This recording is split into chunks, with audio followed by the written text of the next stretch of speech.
그러나 저는 호적에는 5남매 중에 막내 이렇게 되어 있고 제 아내는 7남매 중에 막내 이렇게 되어 있습니다.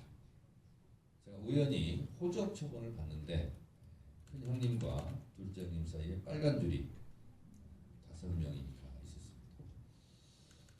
큰 형님이 1939년생이니까 올해 나이로 한국 나이로 86세. 둘째 형님이 53년생입니다. 올해 한국 나이로 72세 이렇게 됩니다. 14년간이 깁니다. 이 기간 동안 저희 어머니는 5 아이를 가슴에 묻어야 했습니다. 애를 낳으면 돌 지나서 걸어다니만 하면 예쁜 짓 하려고 그러면 홍역 앓고 그러다 죽고 또 실패했지만 또 애를 낳으면 또 홍역 앓고 앓다가 죽고 그래서 5명을 연거푸 이렇습니다. 그 5 아이를 아버지가 강보에 싸서 산으로 묻으러 갑니다. 그 아이를 산으로 묻으러 가는 남편의 뒷모습을 보면서 저희 어머니는 얼마나 울었을까요? 저희 어머니는 아이들의 무덤을 한 명도 알지 못한다고 했습니다. 아버지가 안 알려줬대요. 왜냐하면 알려주면 거기 가서 울까봐. 그래서 어디다 묻었는지를 어머니는 모른다고 했습니다. 저희 어머니는 1921년생 3.1운동이 일어나던 다음에 전라북도 운주군에서 완주군 운주면에서 태어났어요. 16살이 되던 해 1살 어린 꼬마 신랑 저희 아버지에게 시집을 왔다고 했습니다.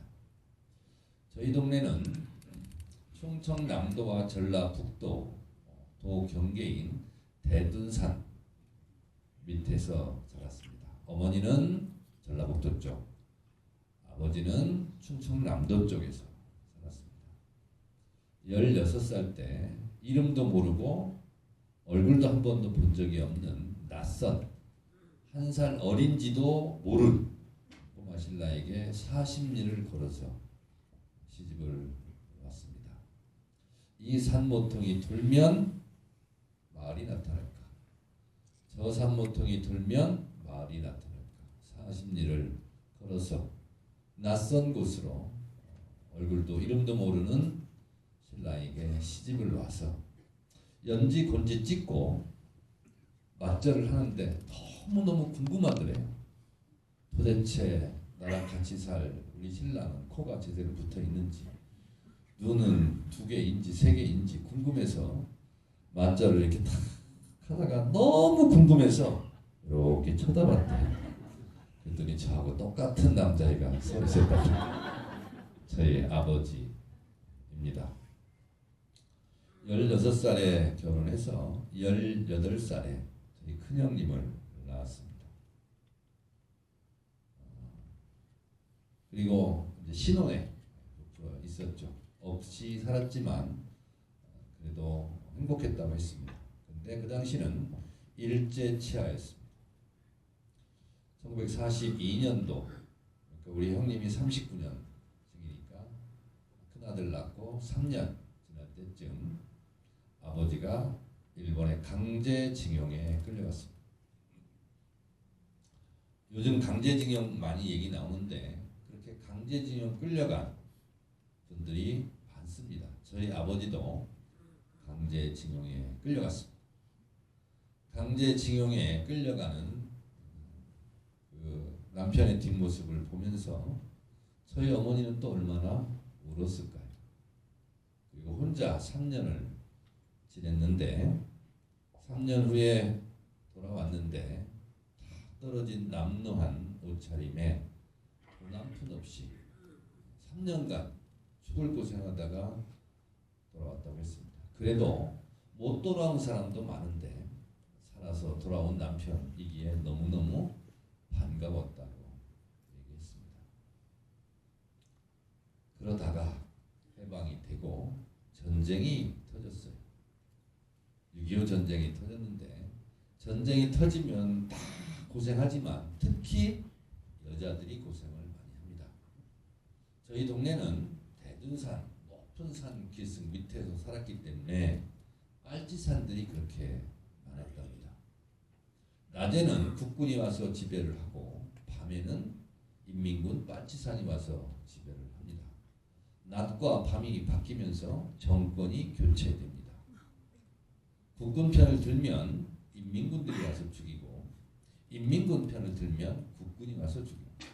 이 생과 사가 종이장 한 장처럼 아주 가까운 거리에 있는 겁니다. 그래서 저희 어머니는 평생 무학이셨는데 저희 어머니 별명이 변호사였습니다. 모르는 거 빼고 다 알아요. 그리고 말빨로 치면 이기는 사람이 없어요. 저희 아버지는 평생 부부싸움에서 한 번도 어머니를 이겨본 적이 없습니다. 어머니가 머리가 좋으셨나 봐요. 그리고 순간적인 판단력이 매우 뛰어났습니다. 그러니 인민군한테도 잘하고 국군한테도 잘하고 목숨을 부지하기 위해서 그렇게 중립적인 균형 외교를 펼치고 있었습니다. 윤석열보다 훨씬 낫습니다. 그런데도 아무래도 팔이 안으로 굽었던지 국군에게 좀 더 잘해줬나 봅니다. 인민군들이 해관미연미연 치고 총을 들고 저희 집으로 찾아왔습니다. 그리고 아버지를 끌어냈습니다. 우리 집 앞 논바닥에서 인민재판을 했는데 저희 아버지에게 총살형이 선고가 되었습니다.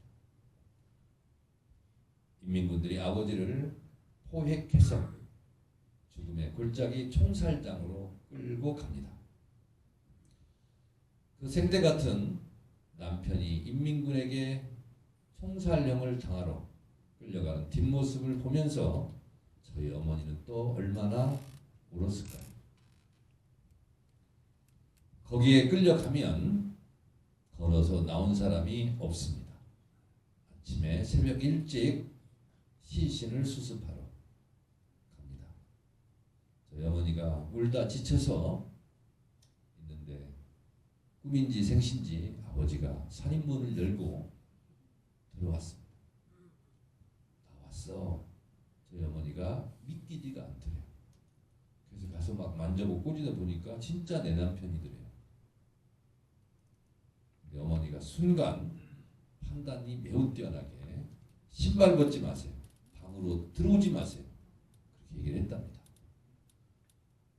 저희 어머니가 우리 큰형님을 깨워서 업고 손단지 하나만 딱 해서 머리에 이고 밤 11시에 야간 산행을 해서 4km 떨어져 있는 지서에 가서 자수를 합니다. 우리 어머니 나중에 회고담에 의하면 그렇게 하지 않았으면 그 다음날 아침에 국군이 와서 죽였다. 왜? 총사령을 받고 끌려갔는데 다시 살아왔어요. 그러면 누구라도 빨치산 인민군에게 협력하겠다는 약속을 하고 요즘 말로 치면 밀정 이런 거 의심을 받을 수밖에 없지 않습니까? 그래서 저희 어머니가 가서 진술을 하기를 우리 남편은 목숨을 부지하기 위해서 어쩔 수 없이 거짓말로 인민군에게 협조하겠다고 얘기를 했고 살아서 돌아왔을 때 신발도 벗지 않고 곧장 자수하러 왔다. 그러니 믿어달라. 그래서 어머니의 그 진술에 의해서 아버지가 살아납니다. 그래서 형을 살지 않고 그 공로로 오히려 국군이 그때는 부족했지 않습니까? 그래서 민간인 민병대 대장으로 임명받았습니다. 그래서 지금 저희 동네에 가면 6.25 참전용사비에 저희 아버지 이름도 있습니다. 그렇게 전쟁이 끝났고 저희 큰 형이 이제 자라나서 중학교에 입학을 했습니다.